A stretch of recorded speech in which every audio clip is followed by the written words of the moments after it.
Hello everyone, आज है 30 मई और आज इस वीडियो में हम बात करने जा रहे हैं कर्नाटका बैंक के बारे में।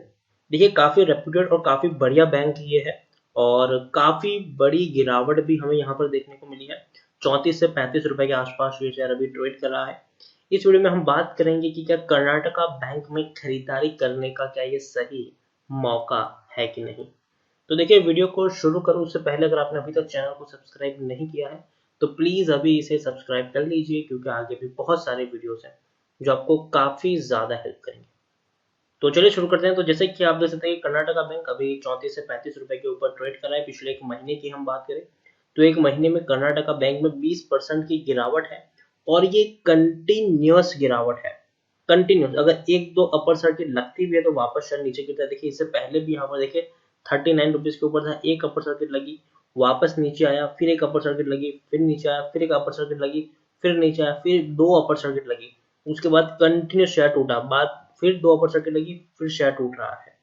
तो इसी तरीके से अगर एक दो दिन की रैली आती है तो उस पर भरोसा करना अभी के टाइम पे थोड़ा मुश्किल हो रहा है। पिछले एक साल की हम बात करें तो एक साल में कर्नाटका बैंक में 66% की हम गिरावट देख चुके हैं।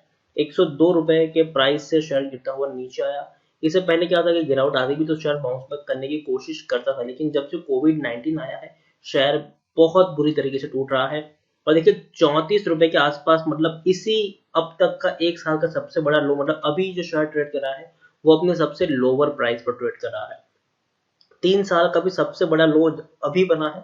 आप खुद देख सकते हैं कि 160 रुपए के लेवल से शेयर टूटता हुआ नीचे आया, बाउंस बैक भी किया, लेकिन वापस शेयर टूटा, फिर थोड़ा सा बाउंस बैक हुआ, फिर वापस टूट रहा है अभी। 10 साल की भी अगर हम बात करें तो 10 साल का जो सबसे बड़ा लो है वो अगर हम यहाँ पर देखने की कोशिश करें तो 10 साल का भी सबसे बड़ा लो अभी बना है। मतलब हम कह सकते हैं कर्नाटका बैंक अपने 10 साल के सबसे बड़े लो से भी नीचे ट्रेड कर रहा है। 66% की गिरावट है, 160 रुपए तक भी शेयर ट्रेड कर चुका है। इससे पहले आप देखिए, शेयर में गिरावट आती थी लेकिन शेयर बाउंस बैक भी करता था। फिर गिरावट आई, फिर बाउंस बैक किया, फिर गिरावट आई, फिर बाउंस बैक किया, फिर गिरावट आई, फिर बाउंस बैक किया, फिर गिरावट आई, फिर बाउंस बैक किया। और अभी तो जो गिरावट है वो काफी बड़ी है। देखिए, एक चीज यहाँ पर साफ है कि ये वो शेयर नहीं है जिस पर आप लॉन्ग टर्म का दाव खेल सके। मतलब कि अभी खरीद लो और 4 साल के लिए भूल जाओ, 2 साल के लिए भूल जाओ, 5 साल के लिए भूल जाओ। ये वो वाला शेयर नहीं है। ये वो शेयर है जिसमें आप गिरावट आने पर खरीदारी करते हो और तेजी आने पर बेच कर निकल जाते हो। इस पर आप लंबी दूरी का गेम नहीं खेल सकते।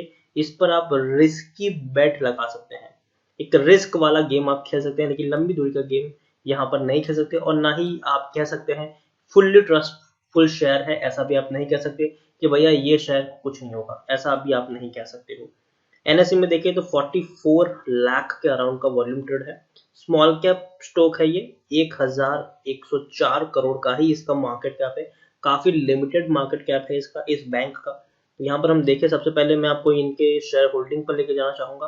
तो एफआईएस ने बहुत बड़ी होल्डिंग यहाँ पर लूज किया, लेकिन उसके बारे में हम बात करें उससे पहले यहाँ बात करें डिविडेंड के बारे में। 35% का डिविडेंड, बहुत बड़ा डिविडेंड पे किया पिछले साल। छोटा बैंक है लेकिन डिविडेंड बहुत बड़ा पे किया है, तकरीबन 3.5 रुपए पर शेयर का डिविडेंड पे किया है। एक और बुरी खबर निकल कर आई है कर्नाटका बैंक में कि भैया आरबीआई ने इनके ऊपर पेनल्टी लगाई है और काफी बड़ी पेनल्टी लगाई है। और जिस रीजन से पेनल्टी लगाई है ये थोड़ी चौंकाने वाली है। तो देखिए, शेयर में गिरावट आई क्योंकि आरबीआई ने यहाँ पर इनके ऊपर पेनल्टी लगाई थी। और कितने की पेनल्टी, तो देखिए, reserve bank of India has impose a penalty of 1.20 crore on the bank. तो बैंक के ऊपर 1 करोड़ 20 लाख रुपए की इन्होंने पेनल्टी लगाई है। उसके साथ साथ penalty impose for divergence in respect of NPS. तो भैया, एनपीएस का डाइवर्जन करने के जुर्म में या फिर उसके रिगार्डिंग इनके ऊपर इतनी बड़ी पेनल्टी लगा दी गई है। और आप देखिए, well reference on financial position on March 2027 and 28। तो देखिए, जो इन्होंने किसके लिए लगाई, डाइवर्जेंस ऑफ एनपीए, लेकिन मार्च 2027 2028 के बीच का ये जो फासला था पूरा एक साल का, उसके रेफरेंस में ये लगाई गई है। The bank has already made full provision. There is no other financial impact other than the penalty amount.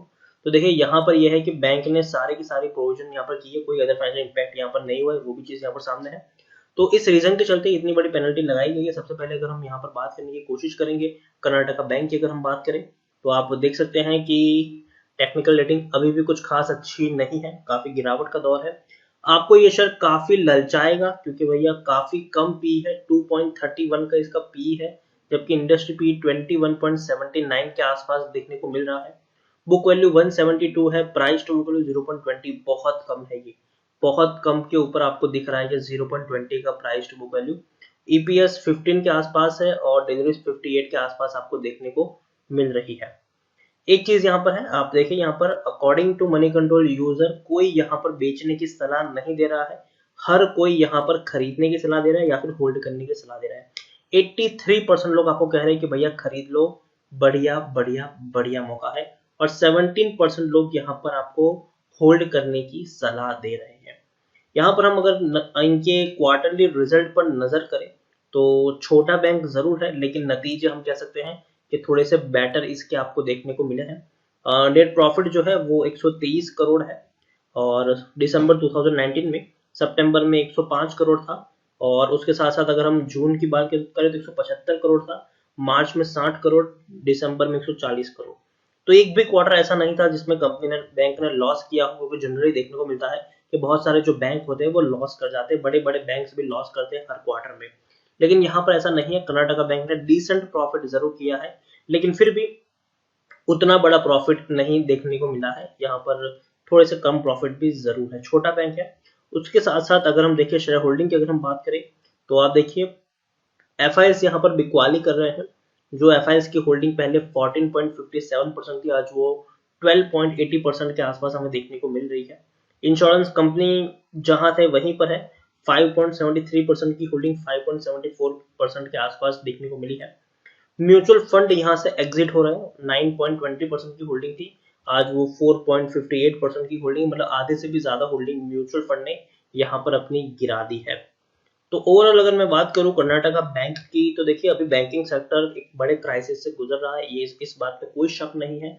Reason ये है कि कोविड 19 के चलते बहुत सारे छोटे बिजनेस है वो बर्बाद हो सकते हैं, काफी लोगों की नौकरियां तक जा सकती है। ऐसी सिचुएशन में बैंक के ऊपर जो एनपीएस हैं वो बढ़ने के चांसेस हैं, और तो और बैंक के पास कुछ स्पेशल पावर्स थी वो भी छीन ली गई है। जैसे कि इससे पहले क्या था कि बैंक के पास पावर थी कि अगर जिनको उन्होंने पैसा दिया है, अगर वो पैसा चुकाते नहीं है तो उनके असेट्स को बेच कर भी बैंक अपना जो मुनाफा है वो पैसा जो है उसको रिकवर कर लेता था।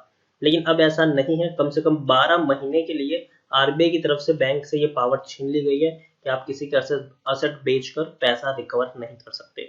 दूसरी बात, आरबीआई के द्वारा आदेश दिया गया है कि भैया आप जो लोग हैं, जो यूजर्स हैं, मतलब जो भी आपके कस्टमर्स है, उनको आप बेनिफिट देंगे कि जिन लोगों ने भी आपसे पैसा लिया है उनकी जो, और वो लोग जो ईएमआई पे करते हैं तो उस ईएमआई में उनको बेनिफिट देने की बात की गई है।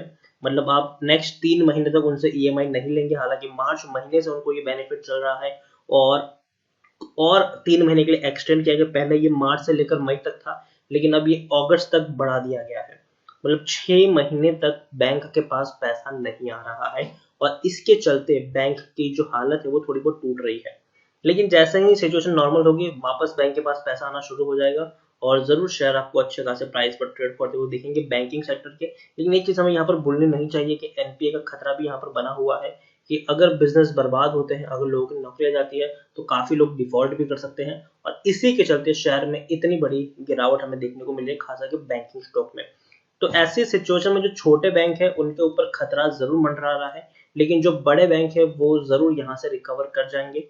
तो मैं जब से मैं पिछले काफी वक्त से मैं सिर्फ आपको दो स्टॉक में ही खरीदने की सलाह दे रहा हूँ, एक एचडीएफसी बैंक है और एक आईसीआईसीआई बैंक है, और तीसरा अगर आपको रिस्क लेना है तो स्टेट बैंक ऑफ इंडिया। इन तीन शेयर के बारे में बात कर रहा हूँ, और किसी भी छोटे बैंक में मैं अपना हाथ नहीं डालूंगा। एक और बैंक है फेडरल बैंक, जिसको अगर आप चाहे तो देख सकते हैं, उससे भी मैंने बाइंग और रिकमेंड दी हुई है।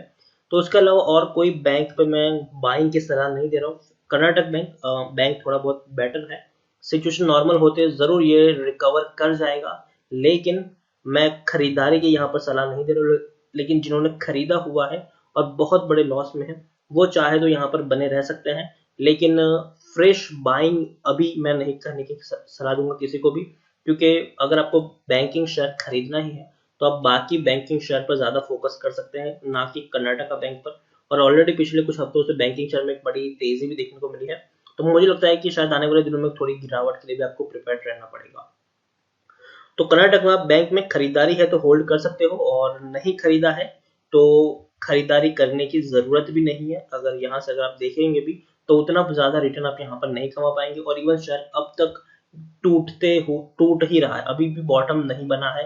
आप खुद देखिए 10 साल का भी जो लो है वो 34.55 का है, और शेयर अभी उसी प्राइस के ऊपर ट्रेड कर रहा है, तो अभी और नीचे भी शेयर जा सकता है। तो इसी का वीडियो को एंड करूंगा। अगर आपको वीडियो पसंद आया हो तो प्लीज इसे लाइक करो, शेयर करें।